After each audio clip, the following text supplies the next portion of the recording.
Hi there. I wanted to give you an example of perusal, and so I wanted to show you what it looked like. So here we are in Unit 1, and if I go down to Reading 1, you will see that this will launch in a new system, which is called Perusal. Perusal is free to use as a student, as well as all of your readings. And I'm going to just pop into Student View so that you can see what this might look like. So as a student, what I'll see here is a couple of my readings. So I'm going to look at reading 1. It tells you when it's due by, as well as the fact that this is optional. You should read your textbook. I'm going to say that right now. Please, please, please read your textbook. What is optional about this is the fact that it is not graded. So that's what it really means, is that this is not going to be graded. And that's for a whole variety of reasons, but basically, please go through your readings. It starts with a tour. I am going to highly recommend you look at the tour, especially if you've never used Perusal before. But 2 things to keep in mind. First, we can highlight different things. If the instructor, which is me, has highlighted something, you'll see that in blue. If it's another student that's added a comment, you can see that. But I'm going to show you just a couple of quick things. So this will actually start you at the top of the assignment. But you can see, this is what is child psychopathology, and it starts off with this little blue highlight. So this is, again, something that the instructor has created.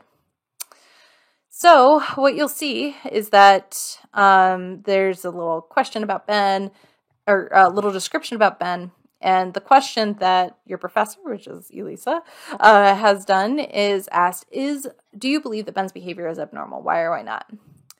So, well, maybe I want to know the question to that too, right? So the answer to that. So I can actually add a little, click that little question button to say, yep, I want to know that too.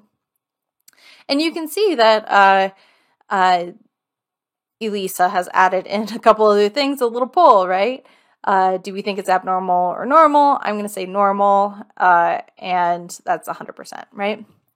So one of the things that I can also do is add to this conversation. So I can add a comment. So let's pretend like I just want to add something, I could enter a comment or question, then press enter. It will not show up unless you press enter. And then you can mention somebody. So for example, I should be at, and I can notify everyone that's in this conversation. So that could be, if there were 5 other people that have mentioned something about this, you can actually tell them all, hey, look at what I've written. Or if you have something very particular to write to me, you can also click my name there, right? So now this is letting me know, and it'll send me a notification that you want an answer to this, or that you want to get my attention. So I believe Ben's behavior is very abnormal because other kids don't do this. And then I hit enter and it submits. So now you can see that, it adds my name here as test student. And it has actually highlighted this for your professor. So I will be able to see this. Some things that you can do, like pretend like you wanted to include an image of some sort. So maybe it's an image of a boy, Ben. I don't know. I don't know what you want to say. Or a silly meme or something that you want to include there. You can add it. You can also add a link or a video. Another thing is that you can make your comment anonymous. So I know that some people might be a little bit socially anxious. It's okay to add it anonymously. That doesn't mean it's anonymous to me as your instructor, but other students won't be able to see it. It's up to you whether or not you want to do this. I recommend that, if you are socially anxious, to actually try it out and not use the anonymous function. but that's up to you. You have that option. So anything that's in this conversation is public to the other students in the class. So I just wanted you to know that anything that's within this conversation, everybody should be able to see. And you'll see that there are different things that are happening here. You know, it might be a question that I, as your instructor, have asked. It could also be something that I have here, which are my key terms. So I'm trying to highlight the key terms that I think are really important and that you might be tested on. So here I have dysfunction as a key term. One of the things that I will note is that I hate this term. I hate the definition that they have here, so I give you a better definition. But anyways, what you can do also is on the left-hand side, you see this thing called hashtags. You can actually go down to key term.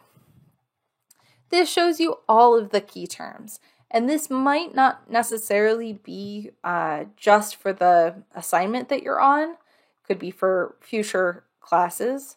But you can see like, okay, courtesy stigma, self-stigma, label avoidance. Do I know all of these terms?